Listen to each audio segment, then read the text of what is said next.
हमने शिवसेना की रणनीति की बात की, अभी वो स्टूडियो में नहीं आने वाले हैं। और कांग्रेस ने भी कल अपने सारे प्रवक्ताओं से बातचीत की थी। वो बातचीत का लब्बो-लुबाब क्या था रमन? क्या हार पहले से ही मानकर बैठे हुए हैं, उसको कैसे एक्सप्लेन करें, या जीत की कोई अभी भी उम्मीद लगाए बैठी है कांग्रेस महाराष्ट्र और हरियाणा में? देखिए संदीप, इसीलिए कल कांग्रेस के प्रवक्ताओं को बुलाया गया था। कांग्रेस के प्रवक्ताओं की बैठक में ये रणनीति बनाई गई थी कि आखिरकार जो चुनाव के रुझान सामने आ रहे हैं, अगर उसी के अनुसार नतीजे सामने आएंगे, क्योंकि पार्टी को ऐसा लगता है कि पार्टी को बहुत ज्यादा उम्मीद महाराष्ट्र और विधानसभा चुनाव से नहीं लग रही है, क्योंकि पार्टी ने पहले ही लोकसभा चुनाव का हवाला दिया था और कहा था कि लोकसभा के चुनाव में अगर विधानसभा चुनाव वाइज भी बात करें तो बीजेपी शिवसेना महाराष्ट्र में और हरियाणा में बीजेपी बहुत ज्यादा सीटों पर आगे थी और बढ़त बनाई थी और बहुत ज्यादा फर्क उसमें नहीं आया है। इसीलिए ये कहा गया है कि 5 महीने के काम के बाद भी हरियाणा में और बीजेपी में, हरियाणा और महाराष्ट्र में कहीं न कहीं कांग्रेस के खिलाफ एक माहौल है। और चूंकि महाराष्ट्र में 15 साल तक कांग्रेस एनसीपी की सरकार रही है, इसीलिए एंटी इनकम्बेंसी फैक्टर का फर्क पड़ेगा। और ठीक उसी तरीके से महाराष्ट्र में भूपेंद्र सिंह हुड्डा 10 साल तक मुख्यमंत्री रहे, इसलिए हरियाणा में भी भूपेंद्र सिंह हुड्डा के खिलाफ माहौल है। लेकिन सबसे बड़ी बात है कि नरेंद्र मोदी बनाम मुकाबला बाकी पार्टियों के बीच में है, और इस बात का संकेत कहीं न कहीं नरेंद्र मोदी और अमित शाह को मिल गया था। इसीलिए आपने देखा कि हरियाणा में बीजेपी ने किसी पार्टी से अलायंस नहीं किया। शिवसेना और बीजेपी के बीच में बहुत ज्यादा सीटों का झगड़ा नहीं था, लेकिन बीजेपी ने यह फैसला किया कि वो अकेले चुनाव लड़े। और नरेंद्र मोदी को ऐसा लगता है कि बीजेपी हरियाणा और महाराष्ट्र में अपने दम पर सरकार बनाएगी। कांग्रेस के पास खोने के लिए बहुत कुछ नहीं है, क्योंकि कांग्रेस पहले ही हार मान चुकी है। क्योंकि कल कांग्रेस के एक बड़े नेता से जब कुछ पत्रकारों की बातचीत हो रही थी, उन्होंने कहा कि क्या महाराष्ट्र में कांग्रेस चौथे पोजीशन पे है? उन्होंने कहा कि चौथे नहीं, तीसरे पोजीशन पे है। तो आप समझ सकते हैं कि कांग्रेस के एक बड़े नेता का यह स्वीकार करना कि महाराष्ट्र में कांग्रेस चौथे नहीं तीसरे पोजीशन पे है, अपने आप में सारी बात बताता है। बिल्कुल। तो किसी भी वक्त पहला रुझान आने वाला है। सबसे तेज नतीजों के लिए आप लगातार हमारे साथ बने रहिए। हरियाणा की 90 सीटों पर वोटों की गिनती का काम शुरू हो चुका है। महाराष्ट्र की 288 सीटों पर भी वोटों की गिनती जारी है। हम अगर कांग्रेस की बात करें, एनसीपी की बात करें, अभी उनके खेमे में मायूसी नजर आ रही है। हालांकि अभी तक नतीजे आने शुरू नहीं हुए हैं, जबकि बीजेपी में जबरदस्त उत्साह है। और अगर मैं मुंबई की बात करूं, मुंबई में बीजेपी दफ्तर को सजा धजा दिया गया है। अच्छी सजावट वहां पर की गई है। पहले ही आहट को लेकर, जीत की आहट को लेकर उत्साहित दिख रही है बीजेपी। बलदेव जी, ये तो सारी बातें जीत की होकर चल रही हैं, लेकिन कि मोदी फैक्टर, तमाम सारी बातें, अगर एग्जिट पोल से कुछ उलट भी हो जाता है तो क्या लाइन फिर डिफरेंट हो जाएगी? कुछ संकेत अलग हो जाएंगे, बयान अलग हो जाएंगे क्या? देखिए, ये तो स्वाभाविक है कि जैसे नतीजे आते हैं, हाँ, उसके अनुसार फिर पार्टियां, सभी पार्टियां अपनी रणनीति तय करती हैं, क्या बोलना है क्या नहीं बोलना है, ये सब बदलता है। लेकिन मुझे ऐसा लगता नहीं है। अभी विनोद जी जो चर्चा कर रहे थे, उस बात को थोड़ा मैं आगे बढ़ाना चाहूंगा कि लोकसभा चुनाव के बाद इस देश की राजनीति में बहुत बड़ा बदलाव ये आया है कि जो राजनीति पहले कांग्रेस सेंट्रिक हुआ करती थी, वो राजनीति अब भाजपा केंद्रित हो गई है। और एक समय कांग्रेस के प्रयासों से गैर भाजपावाद का जो नारा दिया गया था, मैं थोड़ा सा रोकना चाहूंगा और मैं लगातार बीच बीच में आप लोगों को टोकता रहूंगा, उसके लिए माफी चाहता हूं, क्योंकि महाराष्ट्र से रुझान आ गया है।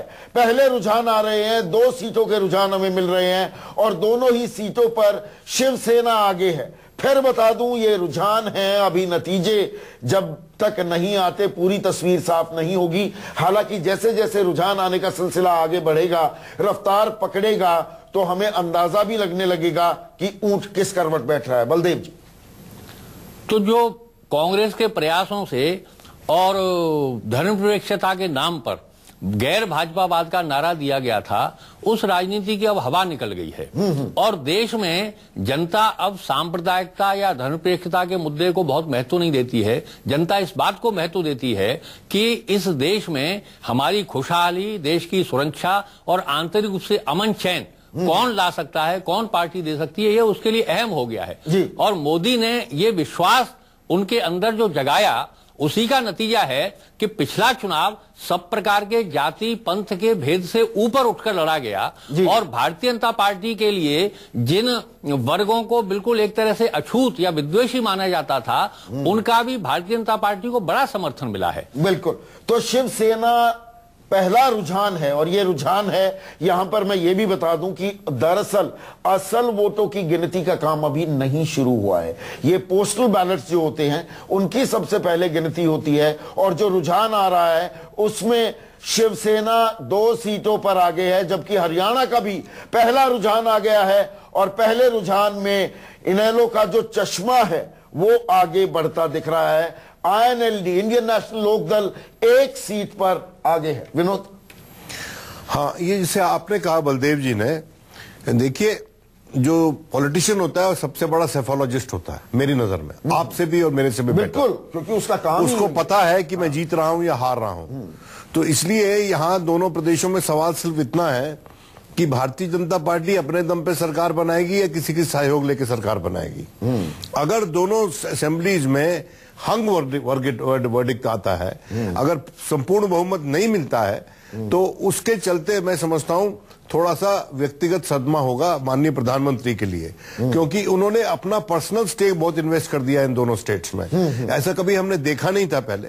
इस पे हम आपत्ति नहीं कर सकते। किसी भी पार्टी को अपना बेस्ट चेहरा प्रोजेक्ट करना होता है, और आज के दिन वही एक चेहरा है बीजेपी का।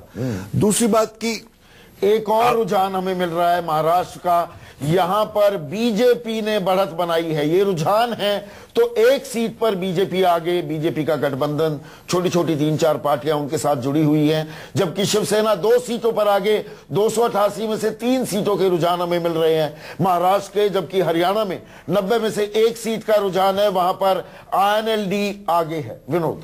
हाँ, मैं दूसरी बात थोड़ा सा डिसएग्री करता हूं बलदेव जी से। देखिए, धर्मनिरपेक्षता और कम्युनलिज्म किसी भी स्टेट में जहां सांप्रदायिक भावनाएं हैं जी, वहां खुशहाली नहीं हो सकती। मैं थोड़ा मुंबई जाना पड़ेगा। अब 5 सीटों के रुझान मिल रहे हैं, 2 पर बीजेपी आगे, 1 पर कांग्रेस आगे। अब बीजेपी 3 सीटों पर आगे हो गई है, कांग्रेस 1 पर आगे, 2 पर शिवसेना आगे। तो अभी तो कांटे की टक्कर दिख रही है, लेकिन ये तस्वीर अभी बदलने वाली है। तस्वीर कैसे बदलेगी लगातार हम आपको बताते रहेंगे। हरियाणा में 3 सीटों के रुझान, 2 पर बीजेपी आगे, 1 पर INLD आगे। फिलहाल मुंबई लिए चलते हैं, जहां पर बीजेपी की शायना इंसी क्या कह रही हैं, सुनिए। मैं पूर्ण आत्मविश्वास के साथ आपको कहना चाहती हूँ कि बहुमत और पूर्ण बहुमत भारतीय जनता पार्टी को जरूर मिलेगा। महाराष्ट्र की जनता ने ठान ली है कि वो एक स्थिर सरकार चाहते हैं, एक प्रगतिशील सरकार। 15 साल के शासनकाल में कांग्रेस एंड एनसीपी ने सिर्फ लूट और भ्रष्टाचार फैलाया है। हमारा मकसद एक ही है, केंद्र में जो मोदी जी का लक्ष्य है वो ही हम डुप्लीकेट करें महाराष्ट्र में, और प्रगति की ओर नंबर 1 प्रदेश लेके आए। अगले चांसेस देख रही हैं आप जीतने की और अच्छे आपके की? मुझे लगता है कि जीत निश्चिंत है। महाराष्ट्र की मुझे लगता है कि जीत निश्चिंत है। महाराष्ट्र की जनता कंफ्यूज नहीं है, बहुत ही समझदार है, और उन्होंने ठान लिया है कि कोई भी कंफ्यूजन में न जाते हुए एक स्थिर प्रगतिशील सरकार को वोट दें।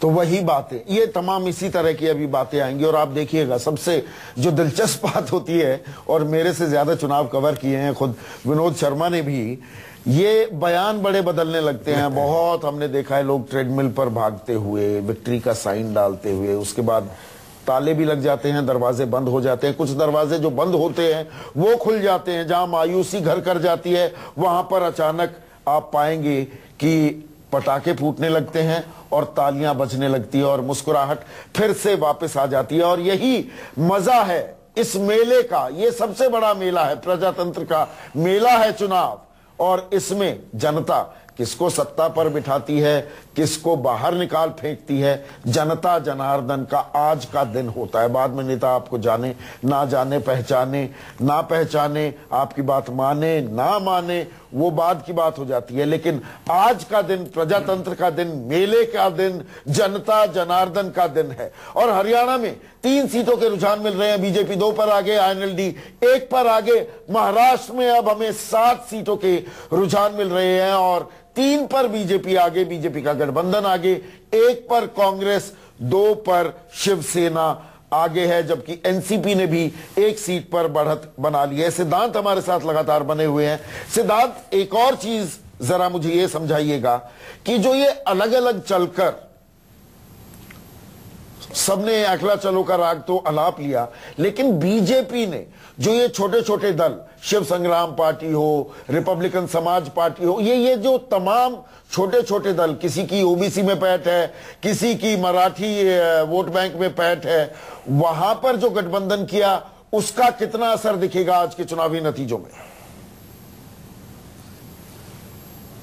देखिए संदीप, बिल्कुल असर दिखेगा। अगर शिवसेना बीजेपी की बात करें महाराष्ट्र में, सिद्धांत, तो इतना आपके पास आऊंगा। एनसीपी के नेता हैं नवाब मलिक क्या कह रहे हैं, पहले वो सुन लेते हैं। आपके पास आते थे, फैसले लेने में देरी करते थे और पूरी तरह से सिस्टम चरमरा गया था, जिसको लेकर हम बार बार आपत्ति उठाते रहे।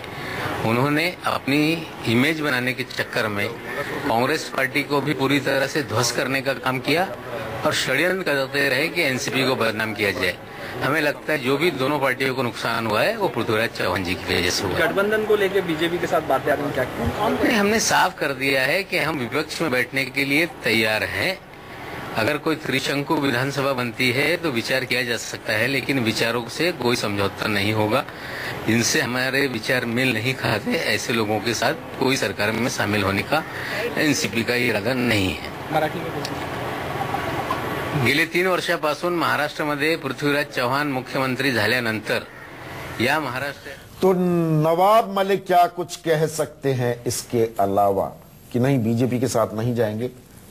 पर क्या शरद पवार जाने को तैयार हैं? प्रफुल्ल पटेल तैयार हैं? फैसला तो वो लेने वाले हैं ना, नवाब मलिक खैर फैसला नहीं लेंगे। 9 सीटों के रुझान मिल रहे हैं महाराष्ट्र में। 5 पर बीजेपी आगे, 1 पर कांग्रेस आगे, 2 पर शिवसेना आगे, 1 पर एनसीपी आगे और 5 रुझान अब हरियाणा के भी मिल रहे हैं। 3 पर बीजेपी आगे है।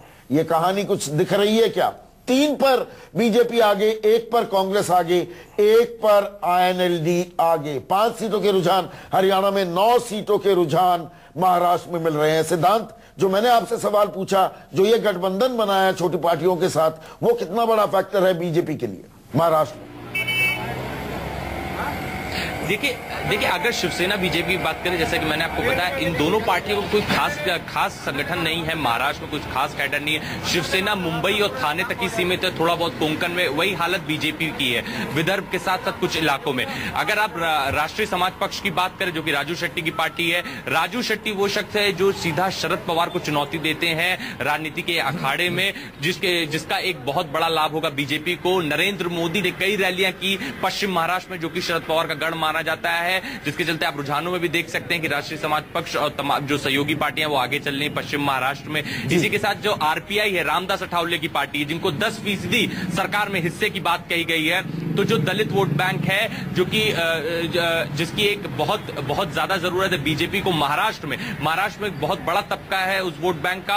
और बीजेपी एक सवर्णों की पार्टी मानी जाती है, जिसकी वजह से अक्सर पिछड़े वर्ग के वोट बीजेपी को नहीं पड़ते। तो इस बार बीजेपी कहीं से भी मौका नहीं छोड़ने देना चाहती थी और 2 पार्टियां अपने अपने नेताओं के करिश्मे पे चुनाव लड़ रही हैं, शिवसेना उद्धव ठाकरे के और बीजेपी नरेंद्र मोदी पे। संगठन किसी के पास भी इतना ठोस नहीं है। बिल्कुल, हरियाणा से रुझान मिल रहे हैं, हमें 15 सीटों के रुझान मिल रहे हैं और ये कुछ कहानी कह रहा है क्या? जो ये रुझान मिल रहे हैं, नतीजे नहीं है लेकिन रुझान भी बहुत कुछ बताते हैं। 15 में से 10 सीटों पर, 2/3 सीटों पर बीजेपी ने बढ़त बना ली है, 2 पर कांग्रेस आगे, 3 पर आईएनएलडी आगे, जबकि 17 सीटों के रुझान हमें अब 19 हो गया ये आंकड़ा महाराष्ट्र के मिल रहे हैं। 13 पर बीजेपी गठबंधन आगे, 1 पर कांग्रेस, 4 पर शिवसेना, 1 पर एनसीपी। तो दोनों ही जगह जबरदस्त प्रदर्शन करते हुए बीजेपी अब 24 सीटों के रुझान मिले हैं। 6 पर शिवसेना आगे, 13 पर बीजेपी आगे, जबकि 15 सीटों के रुझान हरियाणा के 10 सीटों पर बीजेपी आगे, 2 पर कांग्रेस और 3 पर आईएनएलडी। और बलदेव शर्मा जी, हरियाणा की अगर खास बात करूं, हरियाणा की गली गली, मोहल्ले से लेकर, कस्बे से लेकर, गांव से लेकर, हर जगह से वाकिफ है नरेंद्र मोदी। क्या ये भी एक बड़ा फैक्टर था जो रणनीति बनाई गई? नरेंद्र मोदी उस इलाके को जानते हैं, समझते हैं, अपना दूसरा घर मानते हैं। देखिए, मोदी जी की जो कार्यशैली है, ये अब अधिकतर लोग जान चुके हैं कि मोदी बहुत बेस वर्ग के आधार पर रणनीति बनाते हैं। और मोदी जब हिमाचल, हरियाणा, जम्मू कश्मीर इसके प्रभारी रहे संगठन महामंत्री के तौर पर, तो उन्होंने बहुत बारीकी से हर जगह को देखा है, हर नेता को, हर गली मोहल्ले को, पूरे राजनीतिक